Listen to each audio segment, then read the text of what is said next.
기도하겠습니다.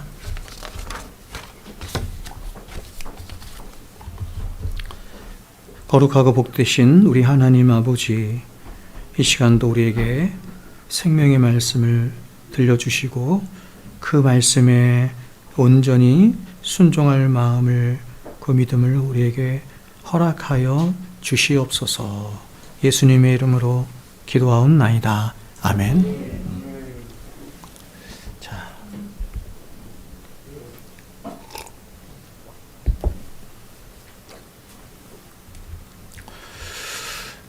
양은 그의 음성을 듣나니 라는 제목으로 하나님 말씀 증거하도록 하겠습니다.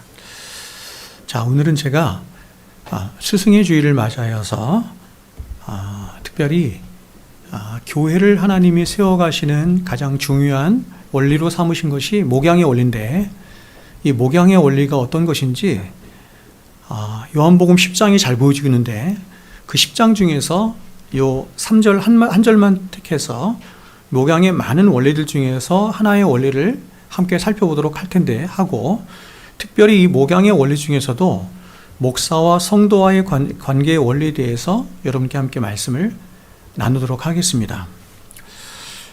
사실은 요한복음 10장을 하나 시간씩 살펴보려면 굉장히 많이 오랜 시간이 걸리는데, 오늘은 제가 3절 말씀만 보는 거예요. 3절 말씀도 사실 다 보지 못할 텐데 한번 보겠습니다. 저 보세요.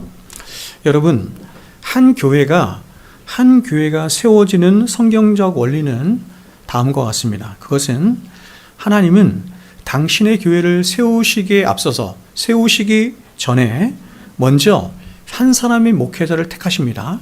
한 사람의 목회자를 택하시고 부르셔서 그 목회자를 오랜 시간에 걸쳐서 다듬고 훈련시키신 후에, 그래서 목회자를 먼저 세우시고 그리고 교회를 세우십니다. 그래서 모두가 다 그런 것은 아니지만 거의 대부분의 목회자들은 처음부터 자신이 목회자가 되겠다라고 결심한 사람은 거의 없습니다. 그들은 유소년 시절을 거치고 청소년 시절과 청년 시절을 거치는 동안 각자 나름대로 자신의 인생을 꿈꾸며 인생에 대한 그림을 그려나가요. 하나님이 말씀하신 것이 아니라 자기가 소원하는 거예요. 자기 마음대로. 그래서 어떤 사람들은 그가 목사가 되기 이전에 이미 세상의 다른 직업에 종사했거나 몰두했던 사람도 있고, 또 어떤 사람들은 자신이 꿈꾸는 인생을 이렇게 인생을 꿈꾸며 열심히 공부하거나 열심히 준비한 사람들이 있습니다. 예를 들어서 19세기 영국의 유명한 복음 전도자였던 빌리 선데이는 목회자가 되기 전에 유명한 야구 선수였습니다. 그리고 우리가 잘 아는 D.L. 무디는 재화 수선공이었습니다. 그리고 18세기 전설적인 설교자였던 조지 휘필드는 술집의 웨이터였고, 그리고 제가 사랑하는 로이드 목사님은 26세, 굉장히 어린 나이죠. 26세에 영국의 왕립의학협회로부터 박사학위를 받을 정도로 영국에서 가장 총방받는 청년 의사였습니다. 굉장히 다양해요. 다양한 직업군에 있었어요. 저 역시도 한 사람의 평범한 회사원이나 사업가로 살고자 했던 사람이었습니다. 대학교를 다닐 때만 해도. 근데 하나님은 이렇게 평범하게 살고 있던 한 사람을, 혹은 평범한 인생을 살고자 했던 어떤 한 사람이 하나님께서 택하셔서, 창세전에 택하셔서 그를 예수 그리스도와의 그 장엄하고 강렬한 만남을 갖게 하세요. 장엄하고 강렬한 만남을 통해서 완전히 그를 사로잡으셔서 그를 오직 당신만을 위하고 당신만을 전하고 당신만을 가리키는 그런 하나님 당신의 종으로 세우세요.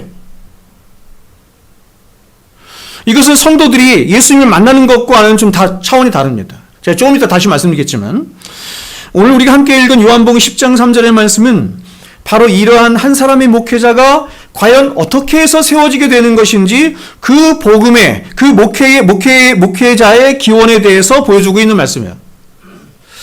3절 말씀을 보면 이렇게 말해요. 잘 보세요. 문지기는 그를 위하여 문을 열고 양은 그의 음성을 듣나니 그가 자기 양의 이름을 불러 각각 인도하여 내느니라. 여러분, 여기서 문지기는 누구를 말하는 거냐면 양의 문이신 예수 그리스도를 말하는 거예요. 그리고 그는 누구냐면 목자장 되신 예수님을 대신하여 예수님께 부르심을 받은 이 땅의 목회자들을 말하는 것입니다. 그를 목자를 말하는 거죠. 그러니까 목자가 먼저 양의 문을 통과하여 울타리를 들어가려고 해요. 자, 목자가 먼저 양의 문을 통과하여 울타리 안으로 들어갑니다. 그러면 그 문을 양의 문이신 예수 그리스도께서 열어주시는 거예요. 그리고 그렇게 들어간 울타리 안에서 목자는 자신처럼 양의 문을 통과하여 들어온, 그래서 울타리 안에 있는 많은 양떼들을 만나게 되고 거기서 목양의 관계가 성립이 돼서 그 양떼들은 그 목자의 음성을 따라 인도함을 받게 되는 거예요. 이게 목양의 원리예요. 그러면 여기서 우리가 가장 먼저 주목하게 되는 게 하나 있는데, 그것은 뭐냐면 문을 통과한 자가, 양의 문을 통과한 자가 목자만 아니라는 것입니다. 목자만 양의 문을 통과하여 울타리 안으로 들어온 게 아니라 양들도 양의 문을 통과하여 울타리 안으로 들어온 거예요. 그러면 우리는 여기서 가장 1차적으로 목양의 가장 평범하고도 절대적인 진리를 하나 발견하게 되는데, 그것은 목자도 양도 양의 문을 통과한 자들이라는 것이고, 그래서 목자와 양의 관계의 토대가 바로 양의 문이신 예수 그리스도가 된다는 것입니다. 자, 풀어서 얘기해요. 목사도 양인 여러분들도 다 뭐냐면 예수 그리스도, 양의 문이신 예수 그리스도를 인격적으로 만난 자들이고, 그래서 저와 여러분의 이 관계가 토대가 뭐냐면 예수 그리스도시다, 이렇게 말하는 거예요. 이것은 목양의 원리를 말하려고 할 때 가장 중요한 토대가 되는 것입니다. 예수 그리스도. 목양의 토대는 예수 그리스도이십니다. 이것을 오늘날 교회들이 너무나 많이 잃어버려요. 자, 그렇다면 과연 우리는 두 가지 정도를 질문을 하게 되는데, 첫 번째 질문은 뭐냐면 그것은 이렇습니다. 먼저 과연 울타리 안에 있는 목자나 양들 중에 양의 문을 통과하지 않고도 울타리 안에 있게 된 자들이 있는가 하는 것입니다. 두 번째는 뭐냐면 목자도 양도 양의 문을 통과해서 들어온 자들이라고 한다면, 그러면 목사도 양의 문을 통과해서 들어왔고 양들도 양의 문을 통과해서 들어왔다고 한다면 이 둘의 차이는 과연 어떠한가 하는 것입니다. 먼저 첫 번째 질문에 대한 대답은 이렇습니다. 얼마든지 그럴 수 있다는 것입니다. 얼마든지. 이것은 굉장히 무서운 이야기죠. 이 말은 양의 문이신 예수 그리스도를 통과하지 않은 채, 다시 말해서 예수 그리스도를 인격적으로 만나지 않은 채로도 얼마든지 목사들도, 그리고 양떼가 되는 신자들도, 신자라 불리는 사람들도 얼마든지 교회 안에, 교회라고 하는 울타리 안에 있을 수 있다라고 말하는 거예요. 이건 성경에서 굉장히 여러 번에 걸쳐서 우리에게 경고하는 말씀이에요. 그렇죠? 예수님께서 특별히 가라지 비유를 통해서 밭에는 알곡도 있지만 가라지도 있어요. 교회라는 울타리 안에는 참된 성도도 있지만 구원받지 못한 사람들도 있어요. 구원받은 목사도 있지만 구원받지 못한 목사도 있어요. 이건 충격이죠?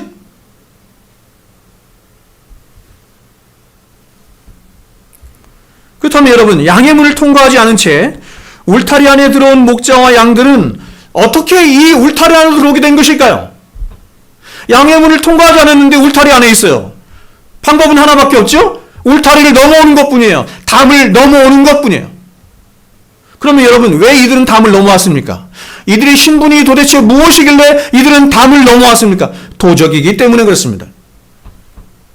도적의 중요한 특징이 뭐냐면 담을 넘는 거예요. 그러면 이 도적들은 양의 문을 통과하여 양의 문이신 예수 그리스도를 인격적으로 만나본 적도 없을 뿐만 아니라, 그렇게 인격적으로 만났다고 한다면 그는 도적이 될 리가 없겠죠. 그들의 목적 자체가 어디 있냐면 양의 털과 가죽과 살이기 때문에 그들은 그 목적을 위해서 울타리를 넘어서, 담을 넘어서 양들을 해치기 위해서 그렇게 울타리 안으로 들어온 것입니다.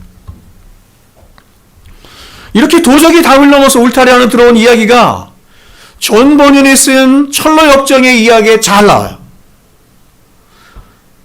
이야기를 잠깐 들려드리겠습니다. 우리가 철로 역정을 보면 이제 크리스찬이 좁은 문을 통과합니다. 좁은 문, 양의 문. 우리가 성막을 배웠죠? 동쪽에 난 큰 문, 다 같은 얘기예요.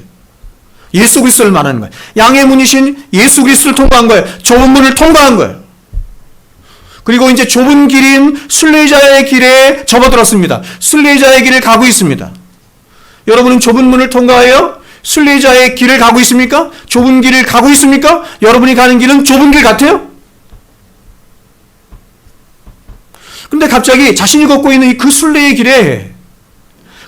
길에 형식주의자와 위선자가 담을 넘어 들어왔어요.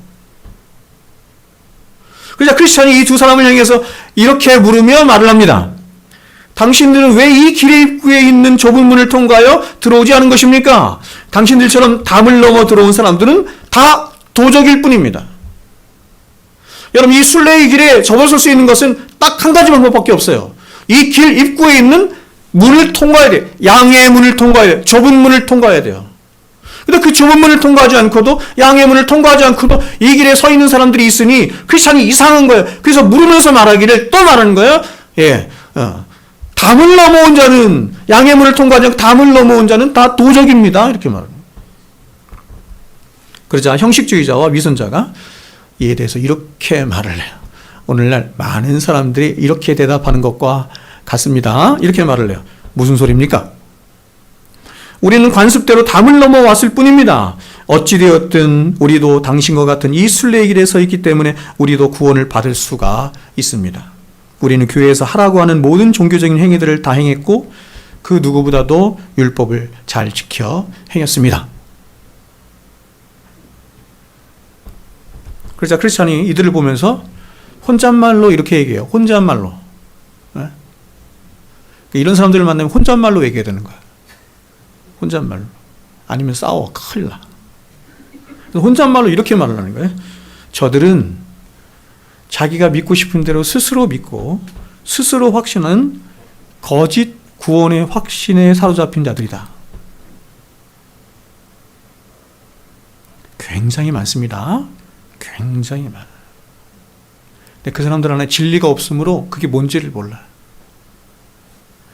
그래서 주님도 오늘 본문에서 이렇게 양의 문이신 주님을 통과하지 않고 양의 우리로 이렇게 담을 넘어 들어온 자들을 향해서 뭐라고 말씀하셨냐면 도적이요 강도다 이랬습니다. 도적이요 강도다 이랬습니다. 요한복음 10장에 보면 목자가 세 부류의 목자가 나와요. 세 부류의 목자가 있는데 첫 번째 목자는 참 목자예요. 양의 문을 통과하여 들어온 참 목자. 두 번째 목자는 뭐냐면 두 번째 목자는 어떤 목자예요? 이거예요. 강도 도적이에요. 세 번째 목자가 있죠? 싹군이라고 해요. 싹군 목자. 싹군은 뭐 하는 거냐면 돈을 받고 일하는 거예요. 돈을 받고 일하는 거예요. 다르죠? 여러분, 오늘날 목회를 예수님 당시의 바리새인들이나 종교 지도자들처럼 자신의 출세의 수단이자 성공의 수단으로 생각하는 사람들이 있는데 이들은 오늘 말씀에 의하면 다 도적이고 강도입니다. 이들의 관심은 양의 생명 자체에 있지 않아요. 뭐에 있냐면 양이 주는 이익에 있어요. 그래서 이들의 관심은 어디에 있냐면 양들을 많이 모으는 거야. 많이 모아야 그들이 많은 유익을 나에게 갖다 줄 것이기 때문에 그걸 강도라고 해요. 그리고 이들은 양들이 자신에게 많은 이익을 줄 것이기 때문에 양들의 형편을 부지런히 살피면서 양들의 건강을 위하여 하는 것이 아니라 양들이 원하는 것을 제공해 주는 거예요. 그래야 남아있으니까.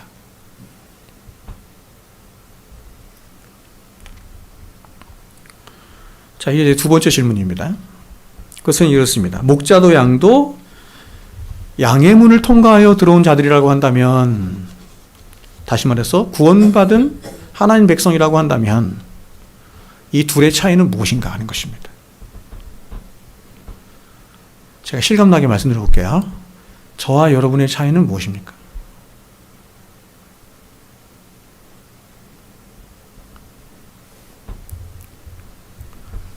그것은 이렇습니다, 여러분. 목사는 마치 사도 바울이 다메섹 도상에서 주님을 만난 것처럼 모세가 타는 가시 떨기나무 가운데 하나님을 만났던 것처럼 그렇게 일반 성도들과는 비교도 할 수 없을 만큼의 바로 예수 그리스도를 저도 만났고 여러분도 만났지만 예수 그리스도를 만나는 그 만남이 너무 장엄한 거예요. 굉장히 강렬한 거예요. 그래서 완전히 그분에게 사로잡힌 것입니다. 그래서 그의 마음 중심 깊은 곳에 십자가의 사랑이 이렇게 새겨진 거예요. 새겨진 사람. 그래서 그는 그 강렬하고도 장엄한 만남으로 인해서 십자가의 은혜에 대한 끝없는 부채의식을 갖게 돼요.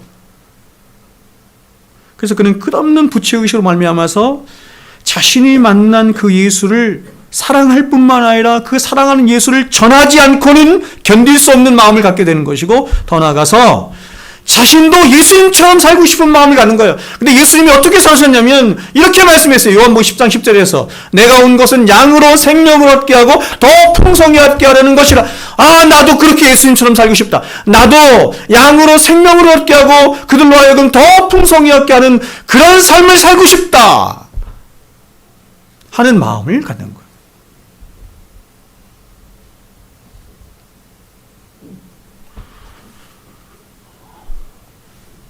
제가 대학교 다닐 때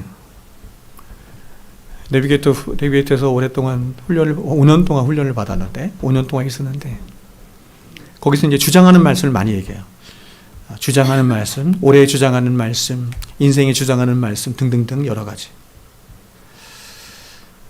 제가 거기서 제 평생에 주장하는 말씀을 제가 정했어요. 그게 뭐였냐면 요한복음 10장 10절 말씀이었어요. 저는 목회자로 살고 싶다. 선교사는 마음이 있었는데 목회자로 살고 싶다. 이런 마음은 안 들었는데, 이런 마음은 제가 스스로 갖지는 않았는데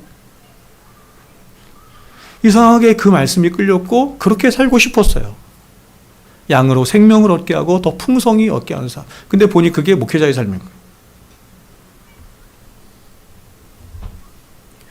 목사는 세상의 다른 직업이나 일이 절대로 세속적인 일도 아닐 뿐만 아니라 하나님이 얼마든지 기뻐하시는 그런 소명의 일이죠. 소명, 이것도 부르심이라고 해요. 그래서 베케이션, 소명을 베케이션 이렇게 말해요. 영어로. 직업이란 뜻이잖아요. 하나님이 부르신 일이라는.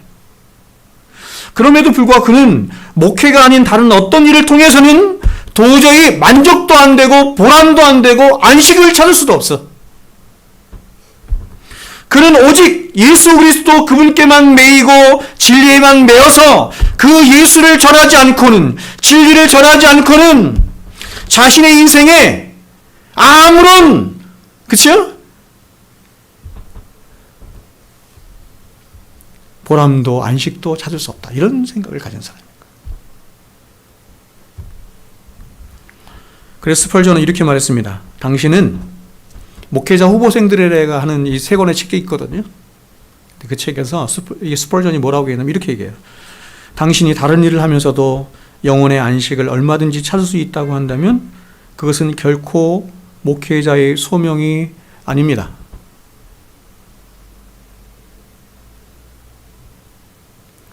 목회하고 있는 어떤 사람에게 어떤 사람이 제안을 했어요. 당신 우리 회사에 이사로 와주십시오. 제가 연봉을 10억을 드리겠습니다.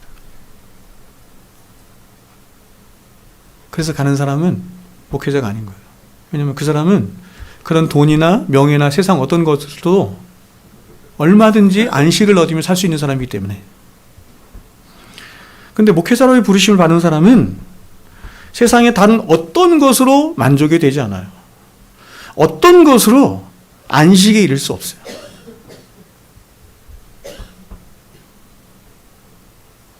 그는 오직 예수 그리스도에만 매이고 진리에만 매어서 그 예수 그리스도를 전하지 않고는, 진리를 전하지 않고는 내 인생은 아무런 의미가 없다 하는 사람이에요.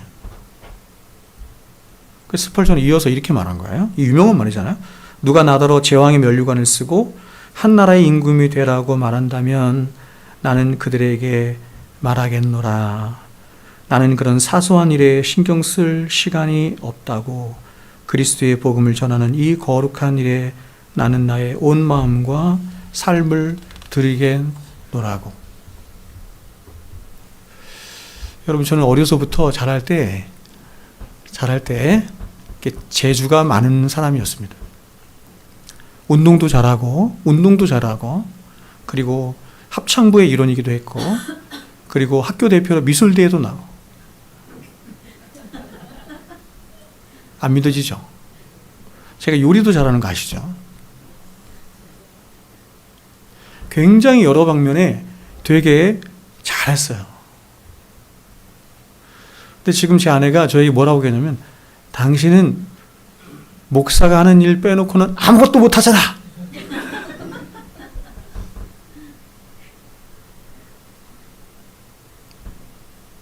이렇게 변한 거죠.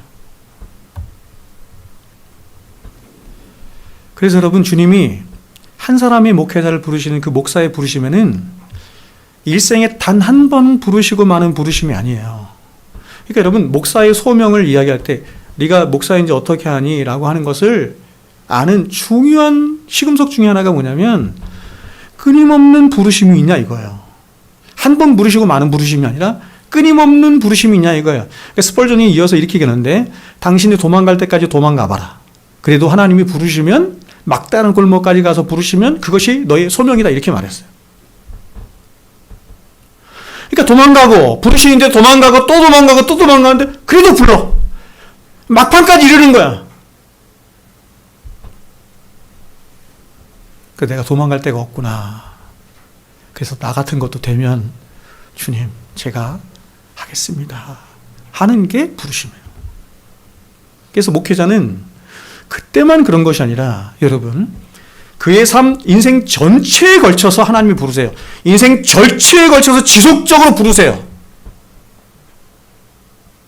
왜냐하면 목회일이라고 하는 것은 간단하지 않고, 목회일이라고 하는 것은 인생 전체에 걸쳐서 그만큼 부르시는 만큼 그만큼 또한 좌절하고 실망하고 그만하고 싶은 마음이 수없이 드는 것이기 때문에.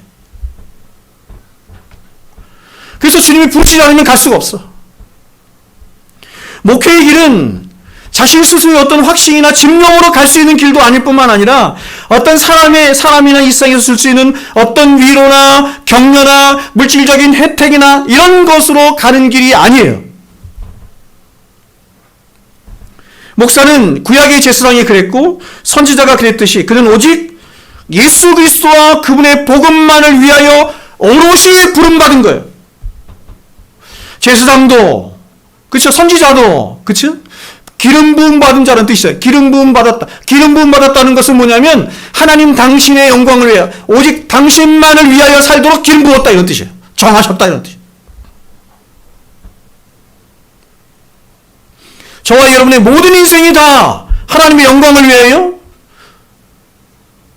그렇게 다 부르심을 받았어요. 그러나 그 가운데도 특별히 정말로 오직 말씀에만 매이고 예수 그리스도의 복음에 매인 채 그것을 전하는 것을 자신의 운명처럼 여기며 사는 자가 목회자입니다.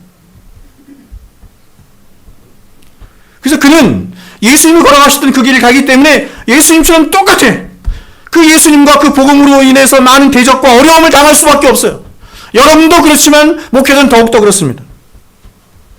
그렇게 그는 예레미야의 표현대로 하면 골수에 사무치는 게 있어요. 골수에 사무치는 것이. 골수에 사무쳐서 도저히 견딜 수 없을 것 같은 그런 주님의 부르심과 위로하심과 격려가 없으면 갈 수가 없는 거예요. 골수에 사무치는 말 바로 앞에 뭐라고 나왔냐면 이렇게 얘기해요. 내가 다시는 여호와를 선포하지 아니하며. 5년 동안 예루살렘 거리에 가서 복음을 전했는데 한 사람도 돌아오지 않는 거예요. 한 사람도 회개하지 않는 거예요. 너무 낙심했어요. 오히려 백성들이 자신을 대적하고 자신을 죽이려고 했거든.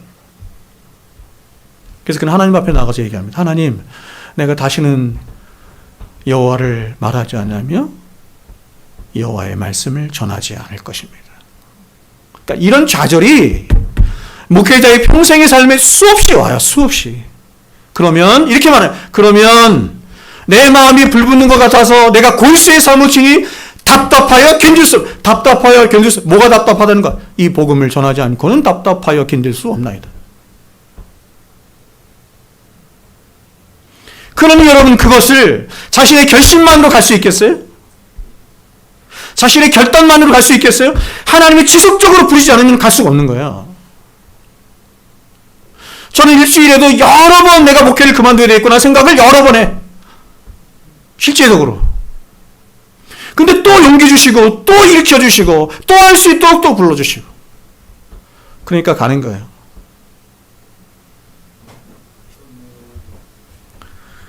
그러므로 여러분, 목사가 성도들을 사랑하는 마음은 성도들을 만나서 그들과 사귀고 그들과 교제하면서 생긴 어떤 마음이 아니에요.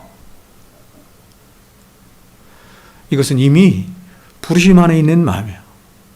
또한 이것은 어떤 면에서 성도 자신이 자신의 영혼에 대해서 생각하는 마음보다 더 큰 마음. 제가 언젠가 말씀드렸죠? 몇 주 전에. 저는 솔직히 생각해.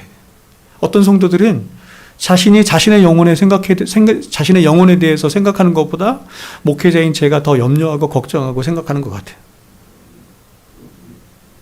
이유는 여기에 있어요.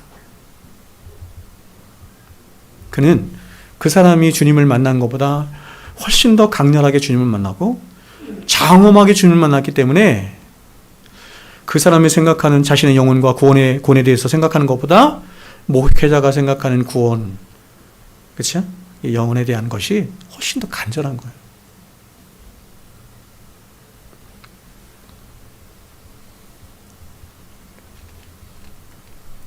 목사는 자신을 긍휼히 여기시고 용서하시며 사랑하신 그 예수 그리스도의 십자가의 은혜와 사랑을 누구보다도 가장 강렬하고 장엄하고 그렇게 깨닫고 알게 되었으며 감격한 자들이기 때문에 그는 히브리서 기자가 말한 것처럼 그 영혼들을 위해서 기도하며 말씀을 전할 때 마치 자기가 회개할 자인 것처럼 하는 것입니다. 이것은 여러분, 거룩한 제사장으로 부르심을 받은 여러분도 마찬가지입니다. 제사장이잖아요. 그러나 목사는 그게 굉장히 특별한 거예요. 그래서 히브리서 13장에 보면 이렇게 말을 해요. 너희를 인도하는 자들에게 순종하고 복종하라. 그들은 어떤 사람이냐면 너희 영혼을 위하여 경성하기를 자신들이 청산할 자인 것 같이 하느니라.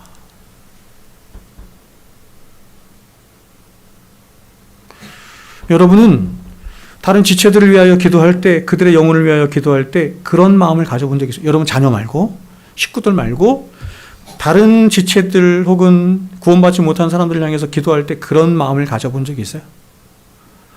그러면 그 사람은 혹시 목회자의 부르심에 있는지도 몰라요. 아마 그렇지 않을 것입니다. 그러므로 여러분, 이렇게 목자도 양도 양의 문을 통과한 자들이라는 점에서 우리는 여기서 하나님이 세우신 이 목양의 가장 중요한 원리 하나를 발견하게 되는 것인데, 그것은 목자와 양떼들의 관계도, 그리고 양과 양의 관계도 그 토대가 관계의 토대가 뭐냐면 예수 그리스도시다, 이렇게 말합니다. 예수 그리스도 위에 세워지는 거예요. 그 관계가 예수 그리스도 위에 세워지고 이루어지고 증진되어 가는 거예요. 저와 여러분의 관계가 예수 그리스도 안에서 세워지는 것이고, 예수 그리스도 말미암아서 이 관계가 더욱더 돈독해지는 거예요. 그것이 아니고 다른 것에 의해서 관계가 돈독된다면 그것은 반드시 썩고 부패하고 냄새나. 여러분, 저와 여러분이, 그리고 여러분 서로는 예수 그리스도가 아니면 만날 이유가 없죠? 저와 여러분이 이렇게 교회라는 울타리 안으로 만나게 된 것은 오직 예수 그리스도와 그분의 십자가 때문이에요.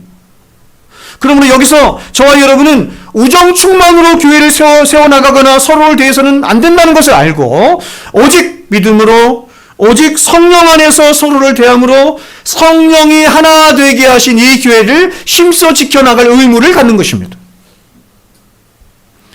그러므로 여러분, 목회에서 가장 나쁜 예가 뭐냐면 목사와 성도들 간의 관계가, 그리고 성도와 성도와의 관계가 끈끈한 인간관계를 기초해서 우정 충만한 교회로 세워나가는 것입니다. 가장 나쁜 거예요. 마찬가지로 예수 그리스도가 아닌 다른 이유들 때문에, 예를 들어서 예수 그리스도의 고매한 인격 때문에, 혹은 그가 가진 화려한 스펙 때문에, 혹은 편리한 교회 시설 때문에, 혹은 단순히 교회가 집에서 가깝다는 이유 때문에, 그리고 그 교회가 봉사와 선교를 많이 한다는 이유 때문에 여러분이 그 교회를 택하고 교회를 이뤄가고 있다고 한다면 그것은 실패한 교회의 모습인 것입니다. 많은 사람들이 이런 이유로 교회를 정하고 이렇게 교회에서 활동, 이렇게 하는 것은 잘못하는 거예요. 교회는 오직 예수 그리스도의 토대 위에서 예수 때문에 서로 사랑하고 예수 때문에 서로 종이 되고 섬기고 봉사하고 희생하고 예수 때문에 나보다 남을 낮게 여기는 거예요. 여러분, 우리가 어떻게 나보다 남을 낮게 여길 수 있습니까? 어떻게 그럴 수 있습니까? 어떻게 사람들이 종이 될 수 있습니까? 불가능하죠. 성경은 말씀하죠. 그렇게 하라고? 가능한 이유가 뭐예요? 예수 때문에 그렇습니다. 그러니까 여러분이 예수에 사로잡히면 그렇게 할 수 있는 거예요. 예수에 사로잡히면 그렇게 할 수 있는 거예요.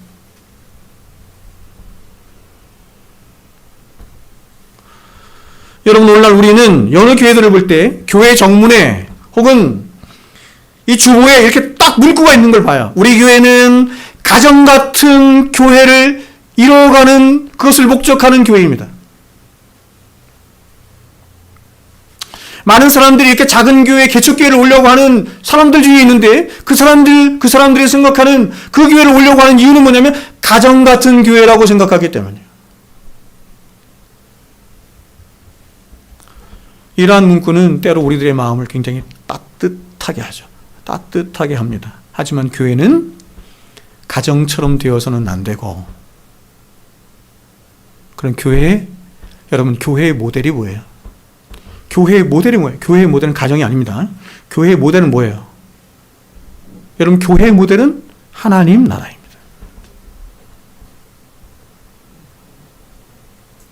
진리 안에 함께하는, 아가페의 사랑 안에 함께하는 하나님 나라. 가정은 그렇지 않아요.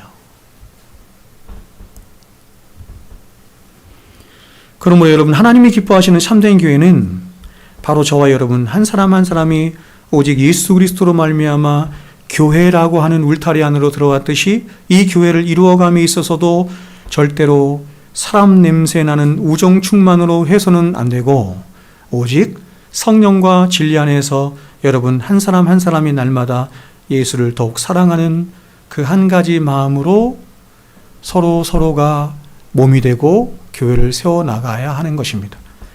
아멘이시죠? 제가 다시 한번 말씀드려요. 성도와 성도 간에 절대로 반말하면 안 돼요. 자기보다 나이가 한참 어려도 반말을 해서는 안 돼요. 가정에서는 반말하죠? 형제들끼리 나이가 차이 나면 반말해. 세상에서도 언니, 누나, 형, 동생 이렇게 하면서 반말하죠? 교회는 가정 같은 교회가 아니라 하나님 나라, 형제 자매, 우린 다 똑같아.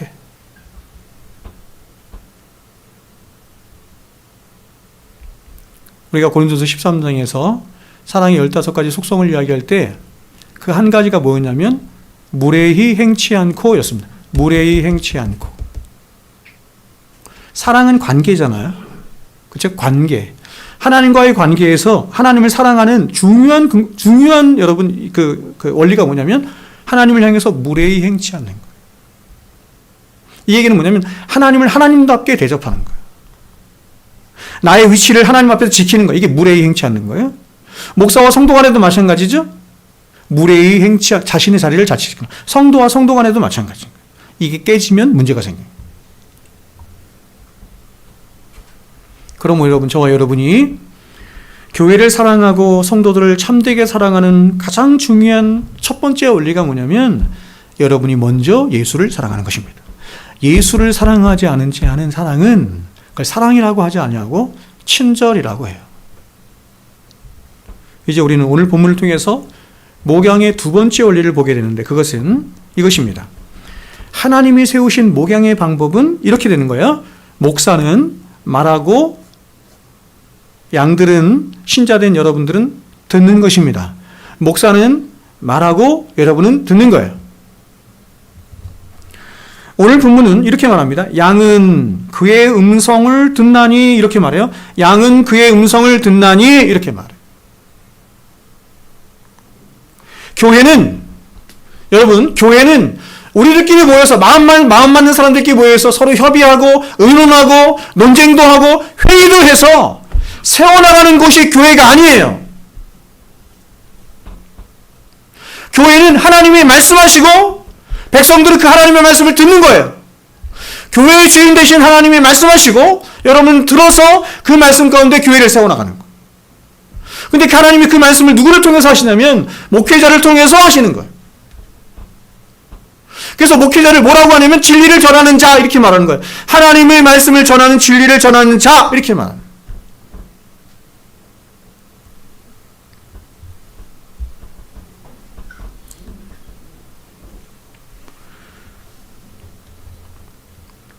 여기서 듣는다라는 말은 단순히 그냥 듣는 것을 말하는 것이 아니라 이런 거예요. 귀를 기울여서 마음을 다해서 듣는다 이런 뜻이에요. 하나님의 말씀을 들을 때 어떻게 들어야 돼요? 귀를 기울여서 마음을 다해 들어야 합니다. 저 보세요. 백스터 목사님이 얘기했던 것처럼 리차드 백스터 목사님이 얘기했던 것처럼 목사는 힘을 다해서 말씀을 전해요.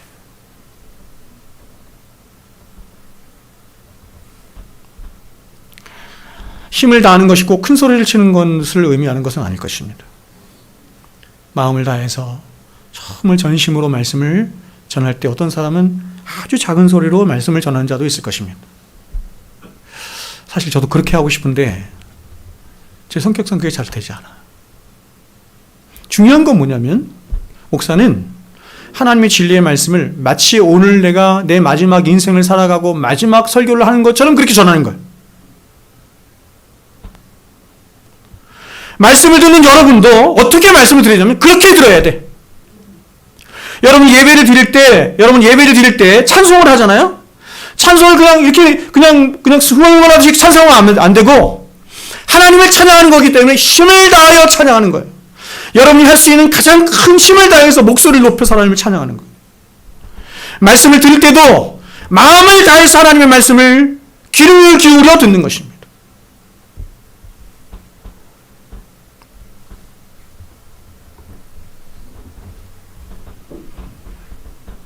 목사는 말하고 양은 듣습니다.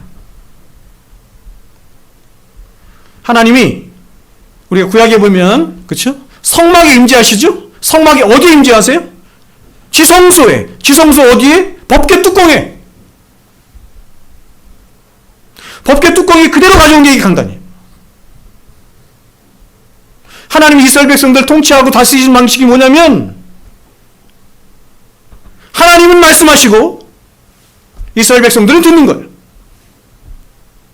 감히 이스라엘 백성들이 하나님과 논쟁하지 않아요. 뭔가를 묻지 않아요. 원사이드입니다. 그래서 말씀을 전하는 목사는 굉장히 조심스러운 거예요. 두려운 거예요. 농담을 할 수가 없는 거예요. 다른 말을 할 수가 없는 거예요. 오직 두려운 마음으로 하나님 말씀을 그대로 전하는 거예요.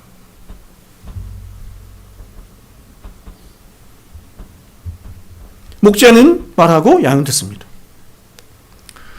우리가 이 본문을 잘 이해하기 위해서는 우리는 양에 대한 이해가 필요합니다. 우리는 양하면 순하고 목자의 말도 잘 듣고 그런 순한 성품을 가진 그런 양처럼 생각하기 쉽지만 그러나 고대 근동 지방에서 생각하는 양의 모습은 그런 것이 아닙니다. 오죽하면 중동 지방에서 가장 상스러운 욕 중에 하나가 뭐였냐면 양 같은 놈이에요. 양 같은 놈.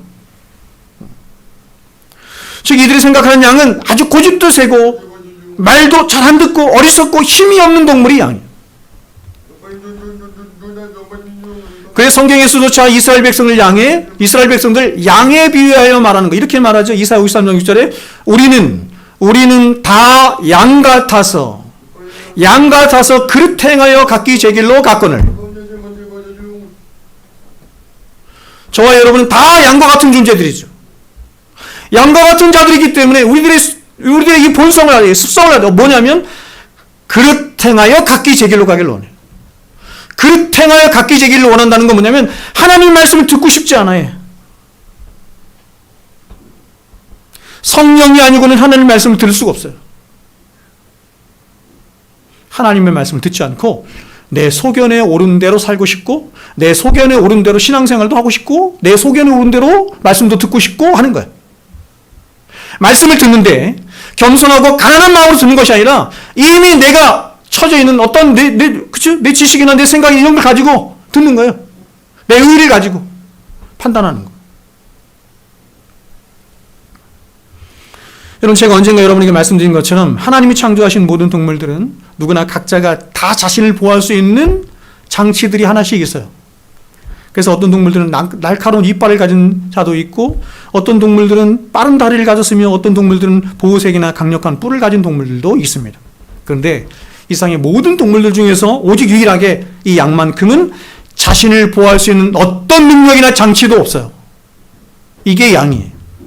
양은 빠른 다리가 있는 것도 아니고 날카로운 이빨이 있는 것도 아니며 시력은 겨우 2-3m밖에 보지 못해. 시력이 거의 없어. 그래서 여러분, 양들이 이렇게 무리로 있는 그 이유가 뭐냐면 양들은 앞에 있는 양만 보고 가는 거예요. 그래서 여러분, 이 시력으로 인해서 성경에서 길을 잃어버리는 동물의 대명사로 양을 이야기하는 이유가 여기 있는 거예요. 오히려 양에게는 뿔도 있습니다. 단단한 앞발도 있습니다. 그러나 그 뿔과 앞발은 자신을 보호하는 도구라기보다는 오히려 주인의 말을 듣지 않고 주인을 치받고 오히려 자신의 고집스러움의 습성을 나타내는 것일 뿐입니다. 그러므로 여러분, 이 양이라고 하는 동물은 처음 하나님이 창조하실 때부터 스스로 독립된 존재로 살아가도록 창조된 것이 아니라 인간의 가장 가까운 곳에서 인간의 돌봄을 받으며 그렇게 인간이 아니면 절대로 살아남을 수 없도록 하나님이 창조하신 동물이 바로 양이에요. 근데 성경은 뭐라고 말하냐면 모든 인간은 다 이 양과 같다, 이렇게 말하는. 그래서 우리가 구약 성경을 보면 하나님은 이스라엘 백성들 향해서 당신의 양떼라 이렇게 말씀하셨고 예수님도 자신을 따르는 자들을 향해서 양이라 이렇게 부르셨으며 또한 하나님을 알지 못하는 불신자들 향해서도 이렇게 말했어요. 그래서 우리 밖에 있는 양떼다 이렇게 말씀하셨어요.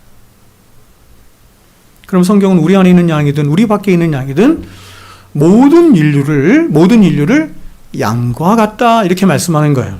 즉 모든 인간은 처음 창조될 때부터 하나님을 전적으로 의존하며 오직 하나님의 돌보심과 사랑 안에서만 살아가도록 창조된 존재라고 하는 것을 하나님은 이 세상에서 가장 의존적인 동물, 목자가 없이는 도저히 살 수가 없는 가장 의존적인 동물인 양을 사람 가장 가까이에 두고 살게 하심으로 그 양을 보면서 끊임없이 내가 하나님 앞에 양과 같은 존재라고 하는 것을 깨닫도록 하나님이 하신 거예요.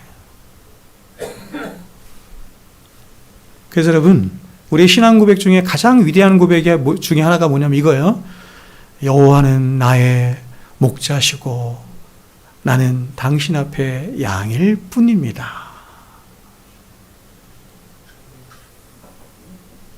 이게 기독교 신앙이 목적하는 최고봉의 신앙 고백이에요. 하나님은 목자이시고 나는 양일 뿐입니다. 여러분, 시편 23편 1절 여호와는 나의 목자시니 내가 부족함이 없습니다. 이 고백을 다윗이 하였던 때는 그가 목자로 있을 때가 아니에요. 장군으로 있을 때가 아니에요. 그가 왕으로 있을 때입니다. 왕은 모든 존귀와 형통과 부와 권세와 능력을 다 가진 자가 왕인데 그 왕이 하나님 앞에 나가서 고백하기를 하나님, 오직 하나님만 나의 목자이시고 나는 하나님 당신 앞에 양일 뿐입니다. 이렇게 고백하는 거예요.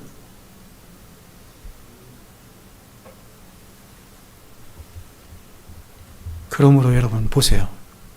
이렇게 누군가의 보호와 특별히 목자의 돌봄이 없이는 절대로 자신의 존재 자체가 불가능하다는 것을 깨달은 이 양떼들이 생각을 하는 것이죠. 뭐예요?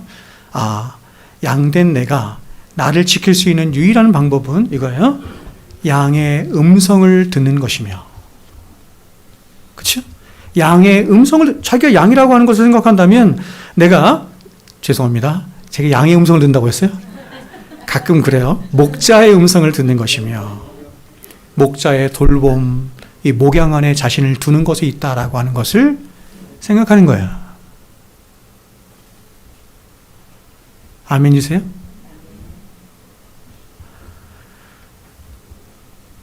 그래서 여러분, 저는 주변에서 이런 사람들 굉장히 많이 보는데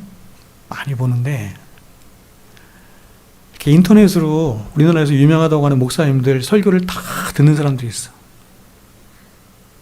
가장 유명한, 외국이도 우리나라를 상관없이. 그런데 목양은 안 받으려고 해요. 그리고 한 사람의 목자로부터 하나님의 음성을 듣지 않으려고 해요. 그런 사람들 가운데 신앙이 좋은 사람을 저는 한 사람도 못 봤었어요. 정말 한 사람도 보지 못했어요. 왜냐하면 그것은 하나님이 정하셨기 때문이에요. 그렇게.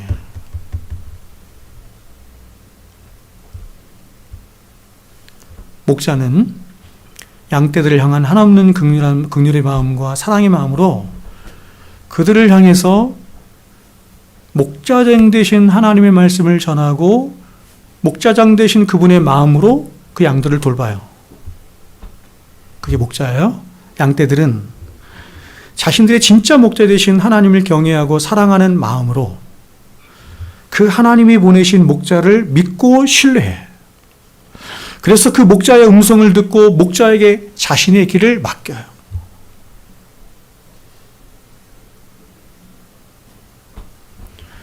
여러분이 저의 이 전하는 말씀을 듣는 것은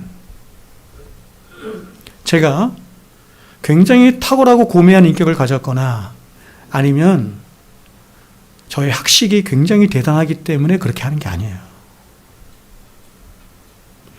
여러분이 저에게 이렇게 말씀을 듣는 것은 마음을 다해 듣는 이유는 하나예요. 그것은 뭐냐면 여러분이 하나님을 믿고 신뢰하며 그 하나님을 사랑하기 때문에 그 하나님이 보내신 목자 또한 믿고 신뢰하기 때문이죠.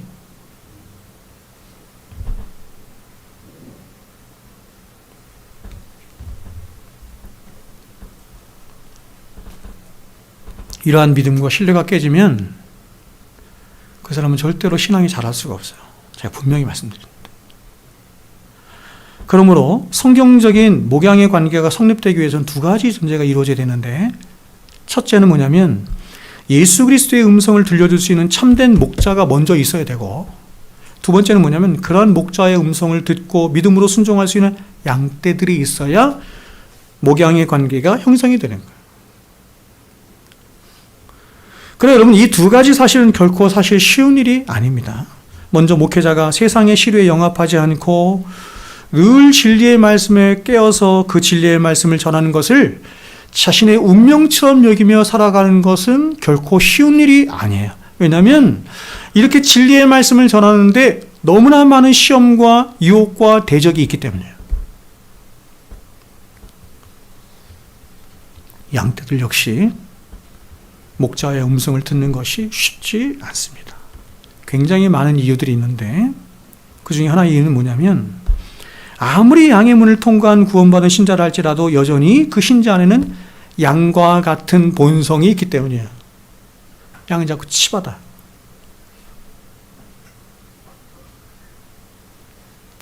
괜히 미워하죠. 그래서 리차드 백스터는 이렇게 말을 했어요. 리차드 백스터는 이렇게 말해요. 교인들이 설교에 마음을 기울여 청종하는 것은 목회자가 진리를 설교하는 것만큼이나 어려운 일이다. 여러분 저는 평생 설교 시간만 되면 졸거나 말씀을 듣지 않으면서 사람들에게 자신은 목사의 설교를 들을 필요가 없으며 자신은 목사의 도움 없이도 얼마든지 진리의 말씀을 잘 깨달을 수 있는 것처럼 그렇게 말하는 사람들을 여럿 보았습니다. 제가 만난 사람 중에는 저에게 당신은 어디 대학 출신이고 어디서 훈련 받았으며 어떤 말씀을 알고 있으며 이걸 저에게 꼬치꼬치 캐묻는데 성도라는 자가 정말 그 사람의 교만에 대해서 제가 놀랐어요. 근데 그 사람은 특징이 뭐냐면 인터넷을 통해서 이렇게 말씀을 서핑하는 사람이에요.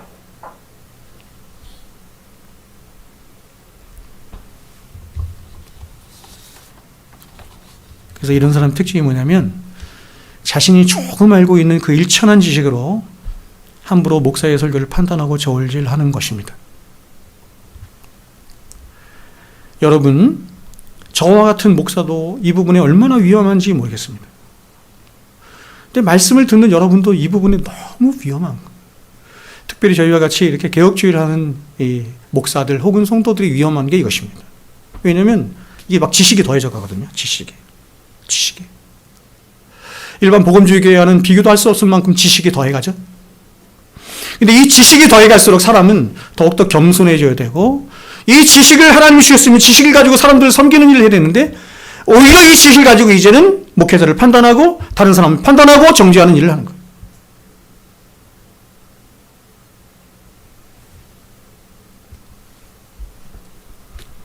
이것은 굉장히 위험한 것입니다. 왜 그러냐면 고린도서 13장에서 말씀하는 것처럼 지식은 사람을 교만하게 하기 때문이에요.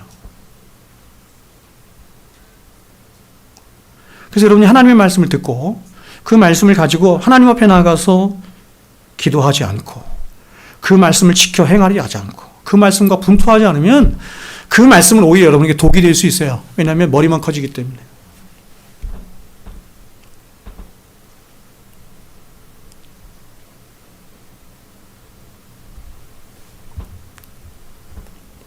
여러분, 저는 단언하여 말합니다. 만일 양떼들 중에 목사가 전하는 진리의 말씀을 잘 듣지 못하는 자가 있다고 한다면, 그래서 그 말씀에 답답함을 느끼는 자가 있다면 그는 이미 진리를 전하는 목사로서의 부르심이 있는 자이거나, 이런 사람은 목사가 돼야 돼요. 아니면 거의 대부분의 경우는 뭐냐면 그 사람의 큰 교만이 자리 잡고 있기 때문에. 그러므로 여러분의 목사가 하나님의 음성을 들려주는 그런 진리를 전하는 목사라고 한다면 여러분은 절대적으로 겸손한 마음으로 진리의 말씀에 귀 기울이는 일을 해야 하는 것입니다. 그래, 마음을 잘 지켜야 되는 거예요. 그러나 여러분, 만일 이 목사가 진리를 전하지 않고 전혀 다른 이단적인 말씀을 전하거나 혹은 세상 이야기나 여러분이 이 설교단에서 일삼고 있다고 한다면 여러분은 속히 이 자리를 떠나심이 마땅합니다. 이런 점에서 볼 때 여러분, 저는 오늘날 이러한 하나님의 진리의 말씀에 사로잡힌 주님의 종들이 이 시대에 얼마나 필요한가, 얼마나 귀한가 하는 생각을 해요. 왜냐하면 참된 목양은 오직 진리의 말씀을 통해서만 이루어질 수 있는 것인데, 오늘날 그 진리의 말씀을 바르게 전하는 목사들 오늘날 찾아보기가 너무 힘들기 때문이에요. 오늘날 사람들은 자신들의 신앙의 여러 종교적인 어떤 체험들이나 엑스타시나 그리고 실천적인 삶과 같은 방식으로 이루어진다고 이렇게 생각을 하지만, 그러나 기독교 신앙은 오직 진리 안에서만 세워지고 증진되며 완성되어가는 신앙인 것입니다. 진리가 없이는 종교적인 어떤 감흥이나 종교적인 엑스타시는 아무것도 아닌 거예요. 그래서 여러분, 제가 한 15년쯤 일인가요? 기독교 TV에 한국교회, 한 유명한 교회 장로님이 나와서 간증하는 것을 제가 들은 적이 있어요. 그분 자신의 교회 담임 목사가 미국의 유명하다고 하는 교회들을 탐방한 후에 이제 자신의 교회도 그렇게 미국 교회들처럼 예배를 공연처럼 드리고 찬양 중심의 예배로 개혁한 것을 아주 자랑스럽게 말씀하신 걸 제가 들었습니다. 지금은 그런 상품이 있는지 모르겠지만 예전에는 우리 한국교회 어떤 상품이 있었냐면 앞서가 있는 미국 교회, 그래서 미국 교회 큰 교회들, 윌러크릭 같은 혹은 세들백 같은 수정교회 같은 이런 교회들, 성공한 교회들, 이런 교회들을 이렇게 탐방하는 그런 상품이 있었어요. 영의 상품이. 이 목사님도 아마 거길 다녀온 것 같아요. 그 상품을 다녀온 것 같아요. 그리고 다녀와서 나에게 크게 깨달은 것이 있는데, 예배를 개혁해야 되겠다. 전통적인 예배에서 이제 현대적인 예배로 개혁해야 되겠다. 공연 같은 예배, 축제 같은 예배, 찬양 중심의 예배, 이런 것입니다. 그러면서 이 장로님이 하시는 말씀이 기독교 TV에 나와서, 나는 그때 예배를 드리면서 예배를 개혁한 거예요. 예배를 드리고, 예배를 드리면서 목사님 예배 때마다 전해주신 말씀은 무슨 말씀인지 하나도 생각이 나지 않습니다. 그러나 나는 그때 예배 때만 되면 무슨 이유인지는 모르겠지만 정답이요. 무슨 이유인지 모르겠지만 그냥 눈물이 하염없이 예배 때마다 흐르는 것을 보면서 하나님이 이 교회를 사랑하시고 이 교회를 크게 부흥케 하실 것을 저는 직감했습니다.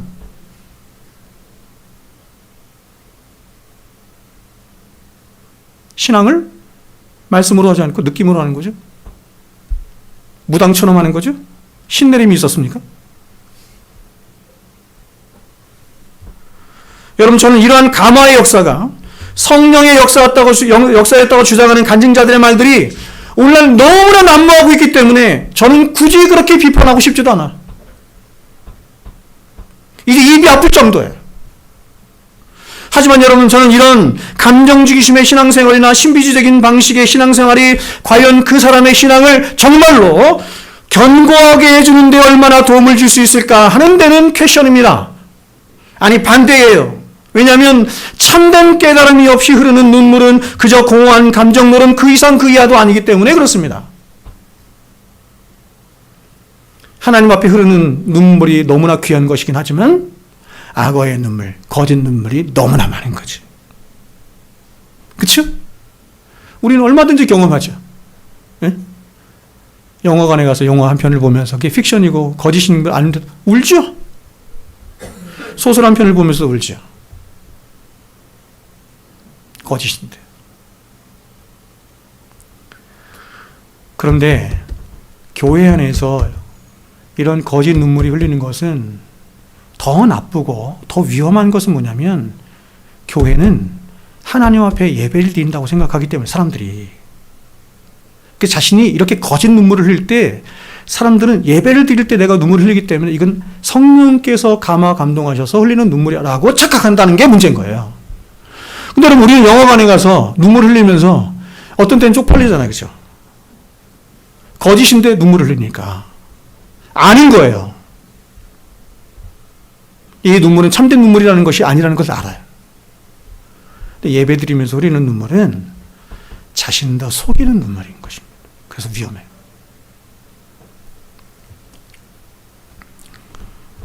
우리는 이러한 감정 중심의 신앙생활을 하는 사람들 가운데 한때는 열정적으로 신앙생활을 했지만 그러나 그 신앙이 금세 식어버리거나 혹은 그 신앙이 배교에 이르는 데까지 나아가는 것을 심심찮게 봅니다. 그래서 오늘날 마치 대중 가수들처럼 찬양 사역자들 가운데에도 그 공허함을 이기지 못해. 여러분, 가수들이 굉장히 공허한 거 아시죠? 가수들이 대중들에게 인기를 받고 박수를 받고 막 대중들과 함께 막 뒹굴고 하다가 뒤로 내려가면 너무 공허한 거예요. 찬양사역들도 똑같아. 찬양사역들도 찬양사역을 하면서 그 공허함을 이기지 못해서 마약에 빠져 있는 사람들을 심심치 않게 봅니다. 찬양사역자들인데, 하나님을 찬양하는 사역자들인데 마약에 빠져 있는 거예요. 공허함을 이기지 못해서. 은사주의, 신비주의 운동을 하는 사람들 가운데 신앙을 버리고 배교하거나 혹은 다른 종교로 개종하는 비율이 가장 높은 이유도 여기 있습니다.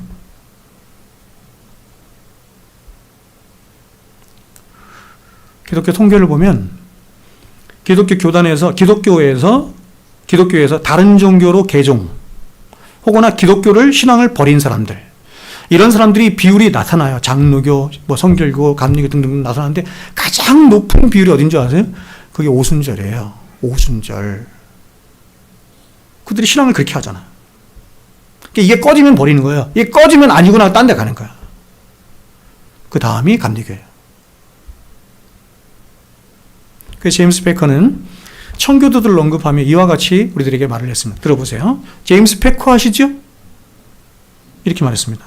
모든 청교도들은 지식 없는 종교적인 감정이나 정서를 무익하기보다 사악한 것으로 이해하였다. 여러분, 오늘날 목사 강단에서 이렇게 이야기하면 얼마나 많은 사람 지탄을 하겠어요? 그렇죠? 제임스 패커는 이렇게 얘기해요. 청교도들은 역사상, 기독교 역사상 가장 경건했던 사람들입니다. 우리가 알고 있는 수많은 영적 거장들이 다 청교도들이에요. 토마스 구딘, 존 오웬, 이런 사람들 다. 근데 모든 청교도들은 지식 없는 종교적인 감정이나 정서를 무익하기보다 사악한 것으로 이해하였다. 그들은 오직 진리를 지각하고 있을 때의 정설하야만 바람직한 정설하고 보았다. 진리 안에서 깨닫고 울고, 그렇죠? 그게 진짜 정설하는 거예요. 사람들이 알고 있는 진리를 느끼고 감동하며 순종할 때 그것은 하나님의 성령의 역사이지만 그러나 지식이 없는 감정에 의해 지배를 당할 때 그것은 마귀가 역사하고 있는 확실한 표적이라고 본 것이다. 그럼 여러분, 오늘날 청교도들이 오늘날 이렇게 대중적으로 드리는 현대적인 예배라고 하는 것을 보면서 뭐라고 얘기했어요? 저거 마귀 예배라고 얘기했지. 왜냐하면 순정이 없는 지식의 영혼을 파멸에 이르게 하는 것처럼, 순정에 없는 지식의 영혼을 파멸하게 이르게 하는 것처럼, 지식과 분리된 감정은 어두운 정신이 지각하는 충동 같은 것들도 똑같은 영혼의 파멸을 가져오는 것이기 때문이다. 그러므로 진리의 가르침이 목회자의 제1과제인 것처럼 진리의 배움은 평신도의 제1과제인 것이다.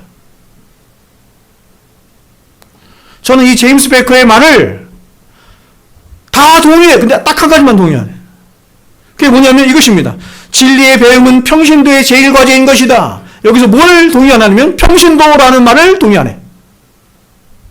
평신도라고 하는 말은 카톨릭에서 온 말이에요. 카톨릭이 자신의 사제됨을 일반 성도들과 구분하기 위해서 만든 말이 나쁜 말인데 평신도예요. 그냥 그리스도인입니다. 성도입니다. 그러니까 이렇게 바꿔야 돼요. 진리를 배우면 그리스도인들의 제1과제인 것이 이렇게 바꿔야 돼요.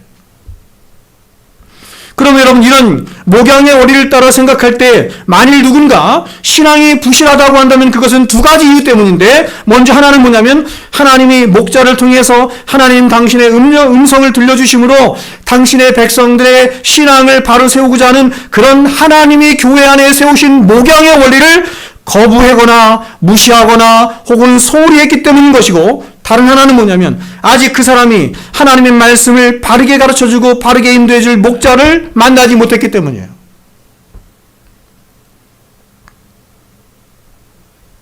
그러므로 여러분 제가 헛소리를 하지 않죠? 여러분이 하나님의 말씀을 전하는 목사라고 생각한다면 제 말씀을 들어야 돼요. 아시겠죠? 대답을 왜 안 해요? 이 대답 나오라고 제가 오늘 설교하는 거 아니에요.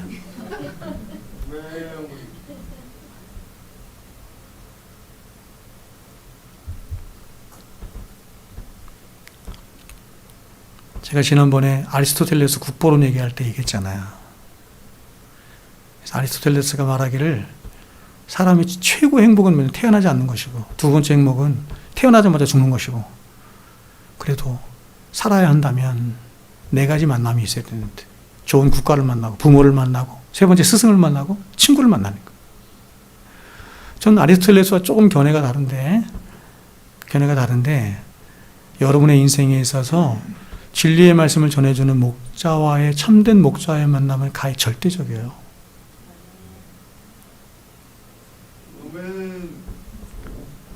여러분의 영생을 결정해 주는 게 부모와의 만남이 아니에요. 국가와의 만남도 아니고 친구와의 만남도 아니고, 여러분 안에 영생을 잃게 하는 진리의 말씀을 전하는 목회자의 만남 아닙니까? 그렇지? 네? 목회자의 말에서 거짓되고 부패하고 나쁘고 이런 말이 하나라도 있습니까? 제가 지금 이 설교를 이렇게 준비해왔는데, 이 많은 설교문을 준비했는데, 이 많은 설교문 중에서 거짓되고 부패하고 인간적인 말이 하나라도 있어요?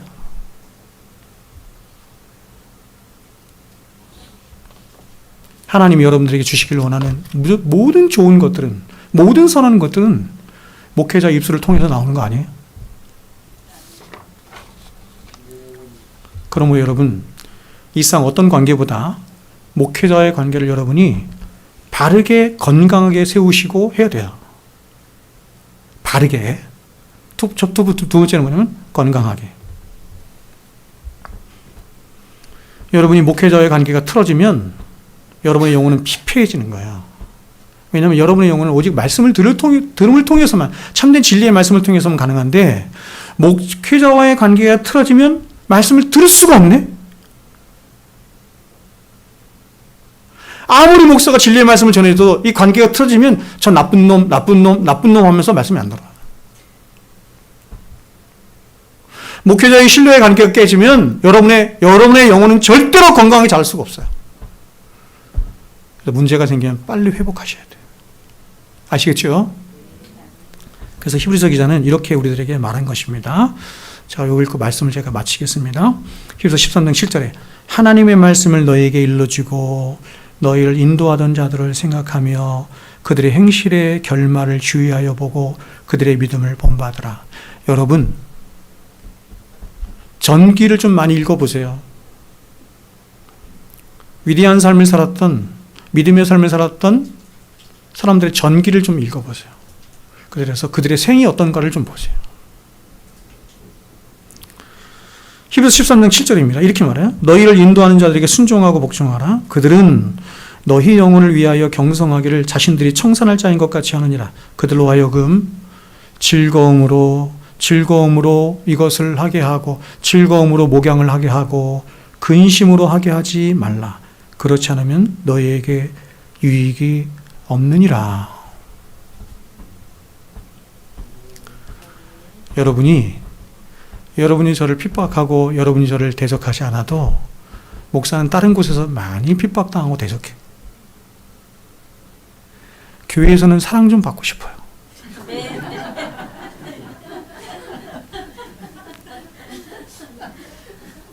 왜냐하면 저도 격려가 필요한 자이기 때문에.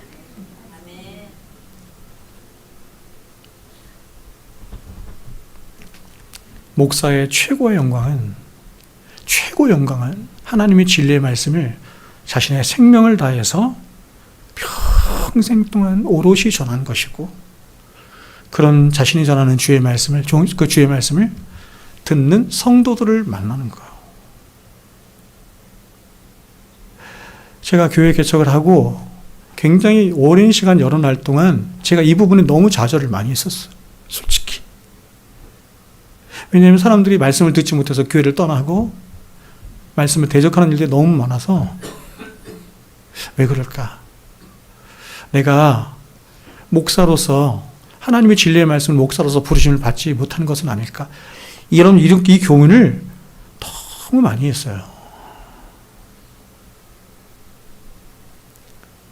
근데 하나님의 오아시스처럼 이런 하나님의 말씀을 들을 수 있는 자들을 교회 안에서, 교회 밖에서 한 사람씩 보내주시면서 그들로 하여금 영광을 얻게 하시면서 다시 용기를 내서, 그렇습니다, 하나님. 저의 평생의 영광은, 평생의 사명은 바로 하나님이 내게 주신 진리의 말씀을 전하는 것입니다. 이 용기를 내는 거예요. 성도의 영광 또한, 최고의 영광 또한 진리의 말씀을 전하는 참된 목회자를 만나서 그 목회자로 하여금 목회자로부터 하나님의 진리의 말씀을 풍성히 얻어먹는 것, 그 이상이 무엇이 있겠습니까? 저와 여러분의 관계가 그러한 관계가 되기를 부탁을 드리고 주의 이름으로 축원드립니다. 기도하겠습니다.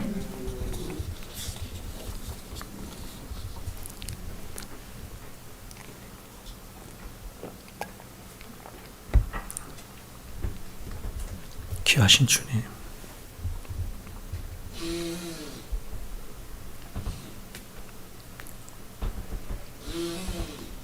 주님이 우리들에게 말씀하시는데 어둔하고 약하고 무익하고 부족한 죄 많은 사람을 세우셔서 그 사람으로 하여금 예수 그리스도와의 장엄한 만남 가운데 그를 세우셔서 당신의 말씀을 가장 애타는 마음으로, 가장 갈급한 마음으로, 주님을 가장 사랑하는 마음으로 당신의 백성들에게 전하게 하심으로 하나님이 세우신 교회의 목양의 관계를 세워가시는 지혜로우신 우리 하나님 아버지, 우리 사랑샘교회가 이런 목양의 바른 관계를 잘 세워나갈 수 있도록 도와주셔서 이 교회 안에서 모든 성도들이 더욱더 크신 하나님의 영광을 보며 건강하게 무럭무럭 잘 자라갈 수 있도록 도와주시옵소서. 그래서 우리 교회 안에서는 오직 하나님의 이름만이, 하나님의 영광만이 나타나게 하여 주시옵소서. 이제는 우리 구주 예수 그리스도의 크신 은혜와 만극하신 하나님의 사랑하심과 성령님의 교통 충만하심 역사가 이제로부터 영원토록 항상 우리와 함께 있을지어다. 아멘.